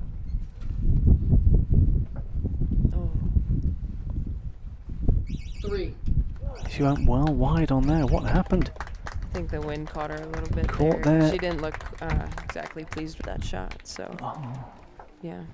So Gabby Cersai 6-4 with the win. 4-0 up. She stayed Savannah. very consistent. Had that one little wild shot, but otherwise kept it pretty consistent. So Well, great good shooting. Yeah, that was fantastic. And for Savannah coming back there to 4-4 and just that rogue arrow at the end. But we'll try and get word with Gabby once we have cleared the stage. And it's all on one arrow. I mean, ultimately it came down to that one arrow. Right, that very last one. Yeah, it's super exciting when you have that pressure going into the last arrow. You know you need whatever number it is, right? So you're just focusing on making a good shot. Unfortunately, there, like, the wind just picked up, and you could see like it just took her off to the side. So, but Gabby did a great job. Both ladies did. Savannah Noel and our gold medalist for women's senior recurve, Gabrielle Cersai. How does that sound, Gabby? Gold medalist. Sounds pretty dang good to me. That was a bit of a battle. 4-0 up, 4-4, and then you pulled through at the end. What was going through your mind? I really just got into my head, and as I posted earlier, that expectation is the killer of performance, and I think I let that expectation get to my head just for a quick second. Casey alongside, she was watching that as well. I mean, it was an impressive battle. Just trying to kind of encapsulate your week. How has the week been here in Arizona? It's been unexpected. I've shot a lot of Arizona Cups in my time, and this has been one of the craziest ones weather-wise, but I've really been enjoying myself. I've been taking it one shot at a time, and I think that's been the key. And what about, we were talking, you're from Washington State, I think you're from Linwood. How's preparation been? How have you been able to prepare? Obviously, I imagine different weather conditions up in Washington. Quite different. Very wet, very cold, and very humid, but I think two extremes, they just equal out at a certain point. And what does this give you? What kind of boost as we head into the remaining USAT events and 2025 season? What kind of lift does this give you going into the rest of the year? This gives me confidence that what I've been doing is working and that I should just keep it up, keep working hard, and I think the results will come. Wonderful. Gabby, thank you so much. Congratulations once again. Gabby. Nice shooting. The Recurve champion in the women's division for 2025 at the AAE Arizona Cup. And we will let Gabby go and celebrate with the rest of her family. And we will look forward to the next match, which is Jackson Mirich against Brady Ellison. And those that may not have seen any images of Brady this week, he's a new man. I mean, he's a new shape. He has lost an incredible... He is halved in size. Yeah, like he's lost, I believe, 55 pounds now, he said, and plans on losing some more. Yeah, and I was talking to... And really you, thinned out. And you'll be able to help us here, because I was talking to Chris Webster, and he was saying just the mechanics of the body shape changing. 100%. He's having to, the jowls have gone around the around the face, so that the arm is coming in closer. Talk us through from just understanding that what has been the transformation, because it's not just a physical. He's had to change elements of his technique. For sure. Like if you think about it, the thinner you are, the more so you can get in line. Right? There's less space that you can. You're looking at me when you're saying that. No, I'm just trying to explain it. You can't see me as I'm moving, like the people on the live stream, but you can get in line more because you're not having to. There's not as much squish between Again, you're looking at me when you. I swear, Richard, I'm not. But there's a lot that can change, and so I'm assuming that he's probably added to his draw length. Well, I think Chris was saying he's gone down 2 ring sizes. Right. So that's so just huge the as well. grip. Right. The grip is and the way his calluses feel, I'm sure, are different. The way his hook feels, the way his anchor feels. There are so many things that have changed, and so he's really done a lot of work in his shot to make those adaptations and do the best he can while constantly having that change. Because, again, one of the things I was saying to Chris is this is not the sort of thing you go, right, I'm losing weight, I've lost weight. It's almost a gradual. You've got to work on your adjustment as you lose that weight. Right, yeah, it's not like it's sudden, like it's very gradual, and so he's had to learn how to do that throughout the last few months. I mean, he started losing weight after Paris, like in a large amount, and so ever since then he's been just slowly making changes. As we say, first win here at Arizona Cup was 2007. He's won 9 times. Not since 2022, though. Jackson Mirich winning in 2023. Jack Williams, who went off with a bronze, won it last year. But these two guys, a new look. Yeah, and Brady this is Ellison. awesome for Jackson as well, because this is his hometown. You know, he's from the Phoenix area, and so I'm sure he's got a lot of family in the crowd watching him. And Brady, of course, born in Glendale, Arizona. So both Arizona boys. And now out of Montana. So a strong start there with a 10 for Brady. I did notice from Jackson, he's grown his hair a little. You can see it's a little longer. Yeah, he's got a little wind gauge up there for him. Well, he did say it's got to go, though. He said it has got to go.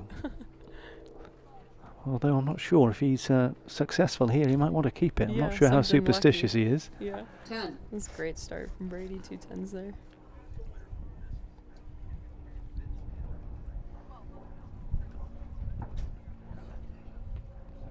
Nice 10 there. And then lands a 10 himself, does Jackson.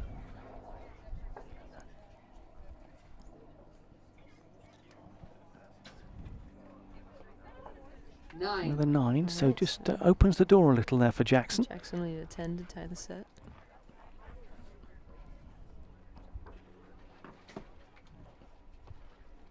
Just lands into the 9, so 2 Still a very up. strong start, both of them.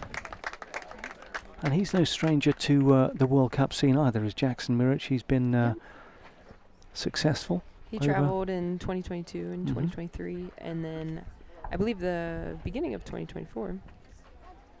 Yep, so he has had a lot of experience. He was the 2023 Pan Am Games champion, had a great run there, individual gold and men's team gold. I need to know Brady's his regime, because it's 55 pounds. It is just lean. Yeah. And I was talking to Chris again, chatting to Chris. He reckons probably 2012 since he's been in that kind of physical shape. Right. So you pick up a different way of holding the bow and drawing the bow and competing. I mean, your body is different. It's not been like a 6 months. This has been 13 years of your body is now a different shape and changing. Yep. So I'm sure he's done so much work just to be healthier, right? Like, I mean, I did one of his workouts at the camp that we had in Chula recently, and it wasn't a lot of exercises, but it's a lot of high weight, low rep. And but it is tough. Like, he's put in so much work, and he's done a lot with cleaning up his eating and things like that, which is how he's come to lose so much weight. But I think he's, definitely into the shape of an athlete here. And he's leading by 2-0 after the first end. Jackson Mirich will get us underway for this end number 2 in this 6th and final gold medal match of the AAE Arizona Cup for 2025. It's been another fantastic event over the last few days here in Phoenix, Arizona. 10. 2 strong arrows from Jackson and Brady. You've got a busy month coming up. You've got the World Cup and then Gator Cup and obviously trials for World Championships within all of that as well. Yeah, there's a lot going on. Yeah, it's April is busy. Luckily May we only have the one World Cup in Shanghai, so hopefully get a little bit of a break there. Get to everybody gets to enjoy some time at home. But yeah, this is the start of the busy season, but honestly I enjoy it. I really like traveling and competing, so to be out here and kick it off is makes me excited for the rest of the season. Bit of a drop there from Jackson, so this for Brady to take a 4-0 lead.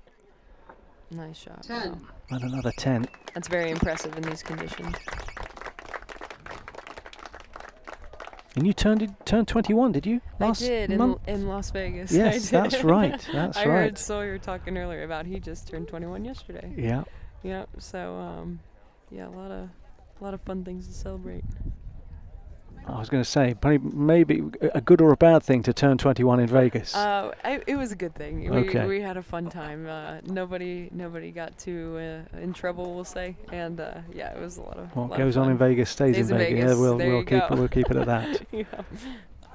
So 4-0 Brady Ellison against Jackson Mirich. We saw, of course, Gabby Cersai take a 4-0 lead in the women's recurve. Savannah came back for 4-4 before Gabby won that one by 6-4. So Jackson looking to fight back in this final gold medal match. He's still shooting very well. Like, it's not of the fact that Jackson isn't shooting well. I mean, he's shot, 28-28, very consistent. Brady's 29-30, so the point gap is very, very close. Even though they're at 4-0, each end has been very close. So we'll see if Jackson can. But when you're up against, and I'm sure yeah. it's the same when people are up against yourself, when you're up against athletes of that caliber, the margin of error is so of what you small. can get away with 100%. is much smaller, isn't it? Yeah. So up here, especially for these conditions, this is amazing shooting. This would be amazing shooting if it was dead calm.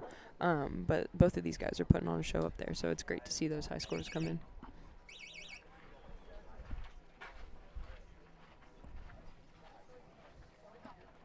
End number 3. Will Brady Ellison make it 10 wins at Arizona Cup, or can Jackson fight his way back into this? It's a great shot.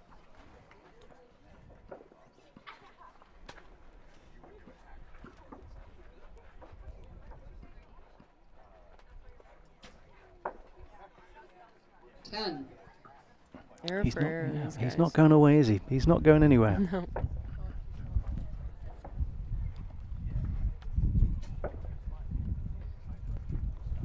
Eight. Just low.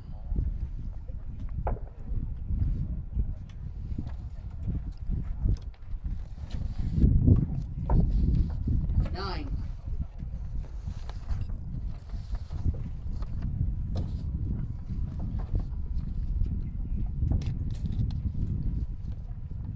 Ten.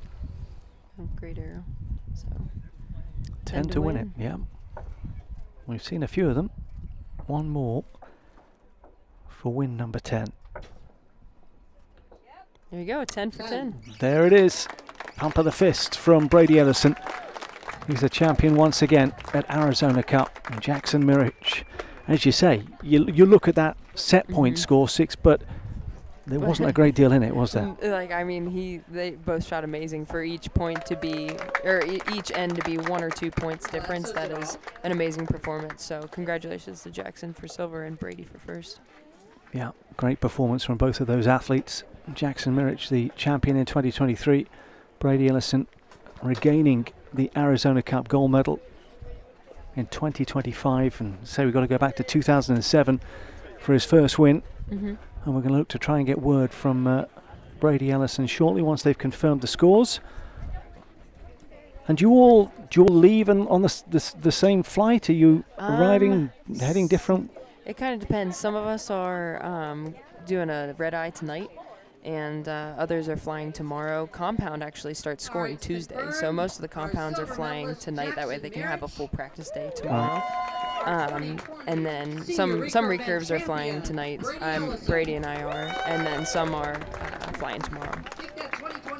Well, let's try and get him to realise where the headset is. Yeah, he's seen it. I'll wait for him to put it on before I turn the microphone on, so that we don't get Brady. Yes. Richard and Casey here. Hi. Did you realise that is win number 10 at Arizona Cup? Your first was 2007. That sounds about right. How do you and look, one of the things we've been talking about here, and I've been blown away by just how physically different you are, and the quality is still there. How much of an adjustment has it been over the last few months? It's been insane, actually. I really started to notice a difference indoors. about January where I had to start rebuilding stuff. I'm down 56 pounds. I'm down 30 pounds from the games. And, like, it just hit in January about that time period that, like, things quit fitting the way I was used to in my anchor. And I've been fighting my anchor and body position and trying to keep draw lengths. And really just last week I kind of hit that, like, point of, like, I am over this and just completely rebuilt from the ground up. Yesterday was an absolute nightmare and mess. It was like the worst case scenario that could have gone for the rebuild. And then thankfully today it calmed down and I was able to get things under control again and shot really good today.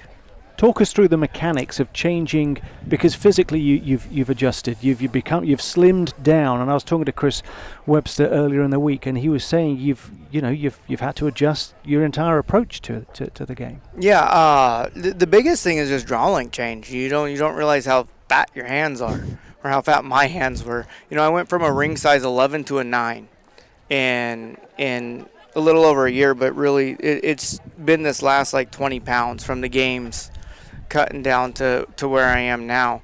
It's just draw length change and then repositioning, and then all the fat in my jowls and everything that was underneath my chin. Don't you laugh at me, Casey. That was underneath my chin, like just my anchor and on my jawbone now is out more, and like having to rebuild tabs, having to rebuild shelves to fit my jawline now that's no longer like blah, blah, blah, blah.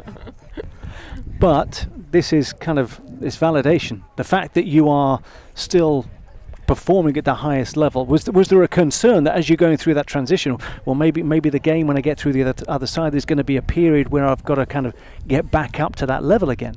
Yeah. Like I knew it was going to be rough, and I knew at first the nerves were going to see where it hits, and the control and the positioning.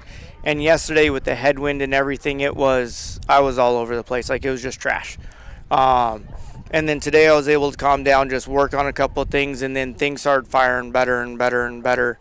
I still have a long ways to go, but I truly believe in just a little bit I've seen now, I think this is going to get rid of a lot of the left and rights even that I've had over the years. Some of the problems with some groups that I'm opening up. And today I didn't have any up and downs. It was just a little bit left, right in the wind. So I do think that if I could get this mastered, I'm probably going to shoot better than I ever have. And a big week coming up. World Cup Stage 1. You head off tomorrow yeah, morning. Midnight flight. Yeah. And go grab the littles and go jump on plane. Yeah, and what are the expectations? Obviously, Casey alongside him. We spoke to Sawyer early. We saw Jimmy in great form. The team going into Florida. It's a home World Cup stage. What are your hopes and expectations? My hopes and expectations are to try to continue what I'm doing and stay under control. Like I have no scores or no outcome goals for Gator Cup. Like my goal this entire year is to build this up, and of course the quicker the better, but Gator Cup will still be, or it's not Gator Cup, it's Haines City, it's the World Cup. 2 tournaments in Florida. It messes my mind up. It is to work on this, to practice, get arrows behind it, and get this hopefully mastered by Worlds. Wonderful. Congratulations, Brady, once again.